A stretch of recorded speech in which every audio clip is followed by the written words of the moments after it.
candidacy. Two games Sunday. Both are Mike versus Sean games. All right. Just something else to think about. Head coach, first names of head coaches, Mike versus Sean in both games. Sal Capaccio with us. I think Sal probably is too busy to be dabbling in next year's schedule, except for the possibility that the opener is at night, right? Because of the new stadium. That happens. I can remember Sal telling us that in years past, that when L.A. opened its stadium, right, Sal? Like you might have thought they were going to prime time, and they did. So yeah, Mike North has always said they like to highlight new stadiums, like early in the season, prime time, week one. By the way, both Sean's spelled the same this weekend, S-E-A-N, right? Not Yes. S-H-A-W-N. Yes. And then we're talking about the Sean here, spelled the same way, so there's been a few of them in the league this year. And as far as the schedule is concerned next year, actually the one thing I wonder about, which is way down the road, but it could be quicker than you think, is if the Bills will play international next year. Because sometimes we'll find that out, before the actual schedule comes out. So that's something that I think about once in a while. Australia. The Rams have a game in Australia. You don't think so? I don't think they'll put an East Coast team there. I could be wrong. I could certainly be wrong. It doesn't feel like they would do that. Yeah. I'm sorry to hear that you sound the way you sound, because I heard you this morning and I thought maybe you were out of the woods.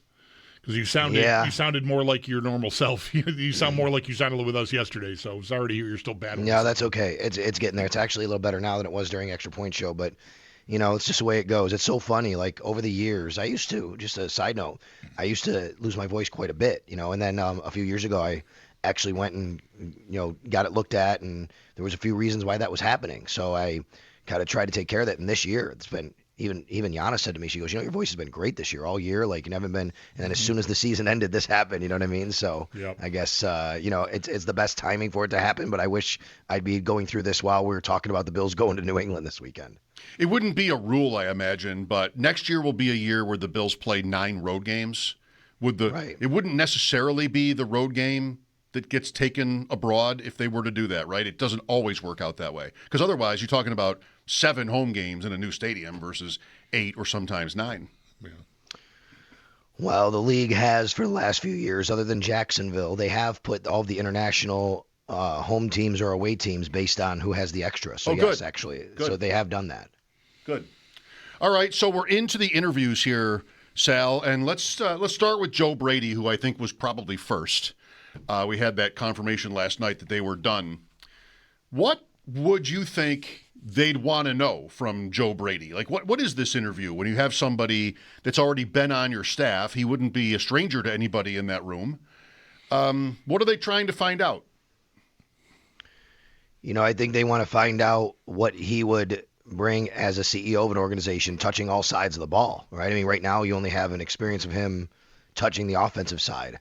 But this is, as Brandon Bean said, this is not a play caller or schemer. That's not necessarily what they're looking for. They're looking for a CEO type, which is right. I mean, the head coach has to be someone who's got to be able to coach everybody around the roster, has to be able to coach all the coaches, and you have to be able to pick your staff. I mean, if we already know that Aaron Cromer's retiring, so even if you have continuity in a coaching staff with Joe Brady on the offensive side, you're probably going to have to find a new offensive line coach. And then who knows? He may say, I want a new running backs coach, receivers coach, whatever.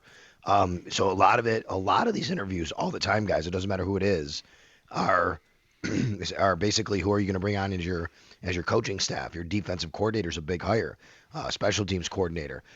They're probably trying to find out that, how do you deal with certain situations? What does practice look like? All those things. So things that he hasn't been in charge of. Yeah, we know your personality, but you've seen it here in Buffalo. And I think Joe could speak from a unique perspective where they could get some insight, which is, hey, why do you think that it hasn't gone the way it should at the end of the season? And what would you maybe do different to try and get different results? Yeah, I wonder how much, familiarity, I wonder how much that, how heavily that weighs, positively or negatively. They may want a completely clean break from someone who worked under McDermott and might do some things similarly, if not exactly the same, but that also could be a positive. If the room is shook by, too much, too tumultuous a change, then you might have, too long of a ramp-up period for a team that's still, I think, very much thinking of competing for a Super Bowl right away. So I wonder how to parse that. I 100% agree with you. In fact, when this whole thing started, I felt, all right, if you're going to do this, I don't know how you can elevate somebody from the same staff. If the whole point is that you're trying to get this group a different message and to get them to somewhere they haven't been, elevating a coordinator feels like it's kind of not doing that, right? So why did you fire the head coach? I mean, sure, you could look at it both ways, but that's kind of the way I felt. I do think Brian Daboll, we haven't talked about yet, but I think he could be looked at similarly because he was here under McDermott. But obviously, he's been gone. He's been a head coach. That's a little different. But I think overall, anybody who's been a part of the staff for the last few years, it's on the staff, I think that could be a negative more than a positive here in this situation because it feels to me like the Bills, the way Terry Pegula spoke about the locker room and hitting the proverbial playoff wall, it feels to me like he wants a different message, a different voice, a different direction. And I think having someone who's really been in a high seat in the organization on the coaching chart, I don't know if that would represent that, to be quite honest. Brady has had a few other interviews, correct, Sal? Maybe 3 others? I know Baltimore. Where else? Arizona? Arizona, yeah. Was he Atlanta? But they went with Stefanski. Maybe. I think he did. I think he did talk to Atlanta before Stefanski. Yes, that's right. Okay. I was on a Baltimore station. They asked me about Joe Brady. My answer was, look, I mean, he's a bright young offensive mind. I don't think anybody would deny that. He was at LSU with Joe Burrow in that group in Buffalo. I know people can nitpick a lot of things about the Bills and play calling. They still were very highly ranked in so many areas. Did a great job in the run game, offensive line. My question would be, though, and I said this to Baltimore radio, my question would be, is he a CEO kind of guy, especially in an organization like that who just went from Jim Harbaugh, who clearly is that guy. You know what I mean? John Harbaugh, excuse me, who was clearly that guy. Like, that would be my question about Joe Brady is, does he have right now, do you think he's seasoned enough to be the CEO type of coach that you need to run an organization? I think I saw Jesse Minter as the betting favorite in Baltimore. He's been defensive coordinator for the Chargers each of the last 2 seasons. All right, so Sal, what about Brian Daboll as an idea? We certainly know the history between him and the Bills, ties to the area even beyond his leaving the Bills, I believe. Like still maybe has a house here and family, perhaps. Do you like this idea? His kids still live here, yes. I know that he still comes back here a lot. He loves Buffalo. He's a Buffalo guy. He wants this job. I can tell you that. I go back and forth because I think I like the idea of Brian Daboll being back here and working with Josh Allen and the storybook ending. But how often does the storybook ending actually happen, right? I mean, that's the thing. Like, is that too Pollyanna and thinking about like, oh my gosh, like you get caught up in all of that. However, I do think Brian, he didn't have a good record as a head coach in New York. There were a lot of things I think that went sideways last year, the incident on the sidelines and the tent and all that kind of stuff. I also think that Brian Daboll probably learned a lot from all that, and I'm sure kind of takes a step back, I would hope, and say, okay, well, next time I get a chance, I'm not going to do this or that. I just come back to one thing about this, guys, which is Terry Pegula made sure to say that Josh Allen's going to be a part of the team involved in this search. And he should be. And I will tell you, I don't care if it's the Bills and Josh Allen or Baltimore and Lamar Jackson, assuming they keep him. Those 2 people are the most important people in those organizations with head coaching job openings, and they have to be comfortable. They have to. You cannot hire a head coach who I think Josh Allen isn't comfortable with. And we all know, and that's not saying he's picking the coach, right? I'm not saying he's picking the coach. But we all know Josh Allen is comfortable with Brian Daboll. I mean, they have a very good relationship. Now, if you heard on Ryan Fitzpatrick's podcast. Yes, I'm thinking about this a lot. Yeah. You can't hire people that are Josh's, golfing buddies and too close with him. You got to hire somebody that's going to keep him held accountable. It's going to be hard on him. So I've talked to people and I've asked, here's the question I've asked. Do you think that Brian Daboll would fall into the Josh's buddy category or the accountability for Josh category? And the answer I've gotten is accountability category. Because I know from the outside what their relationship is, but on the inside, people who've been around them, That's the answer I've gotten. That he wouldn't be the I'm Josh's buddy just here to be with Josh guy. He would be the I'm holding Josh to a standard and accountable guy. I mean, as Josh Reed said to me on the radio today when I had him on Extra Point Show, you're talking about a guy that was on Bill Belichick's sideline quite a bit over the years. He was on Nick Saban's sideline. Like, this isn't a guy, he understands that piece of it. And as much as he has this relationship with Josh, it feels like from the people that I've talked to, he would be much more in the category of I'm going to hold him to a standard and I'm going to hold him accountable. Yeah, I like this. I mean, he's 50, Daboll, right? Josh is just turning 30. Yeah. Like, this is more Davis Webb. When I watched that clip with Fitz with Whitworth myself today, too, and I'm thinking of Webb primarily for that. Daboll, I feel like there's enough separation there. That is not my hang-up with Daboll. My hang-up with Daboll would be his temperament. So, like you alluded to it. Like, sure, you can learn, but I just feel like if you've got that trigger, I'm just going to worry about it rearing its head. Like, as much as you want to try to, like, not be a certain way, if that's who you are and that's your tendency, I just worry about it rearing its head at some point or another and it being, maybe a problem. Totally understandable. Totally, so I get that. And look at the coach you just had. He was the total opposite of that. Right. You know what I mean? I mean, like, to the point where people made fun of him because he was clapping so much and, trying to be inspirational. And, his demeanor on the sidelines was the opposite of that at times. He was intense. But, you would be really going from that to a guy where at times you'd think, oh, my gosh, is this guy going to do something or say something that the cameras are going to catch and say, what the hell is he doing? Or get a penalty or something like that. Sal Capaccio on the Wester hotline. Beyond Brady and Daboll, Anthony Lynn, Anthony Weaver, Lou Anarumo, Grant Udinski. With due respect to these candidates, seriousness with which you take the idea that any of them is hired, maybe Weaver is interesting. Like, he seems to be super impressive. Not that Lynn isn't, or Anarumo or Udinski, but I might have a little bit of room. I might listen to an argument for Anthony Weaver, who's been the defensive coordinator in Miami. I doubt they do it because it's defense, but it seems like an interesting candidate. They're all very, very different. Anthony Weaver is really highly respected, and he is an intense dude. He's a football guy. You know what I mean? Like, he is. I'm seeing stuff today about how, like, this is Mike Tomlin reincarnated, right? In Pittsburgh, that's why they should hire him. And I get it. Like, when you're in a presence of him, when you watch him, when you listen to Anthony Weaver talk, the man is very impressive. I would say that if you hired Anthony Weaver, immediately you're thinking that is a leader of men. He is going to walk in that locker room and command respect. Just go watch a press conference from him. Absolutely 100%. And by the way, he was here in 2013. Now, this regime wasn't here with him, but he does have some familiarity with Buffalo in that regard. He was a defensive line coach, and I believe Kyle Williams, when he had back in the day, I'd talked to Kyle Williams about all the different defensive line coaches he had over the years, and he spoke highly of Anthony Weaver when we talked about that years ago.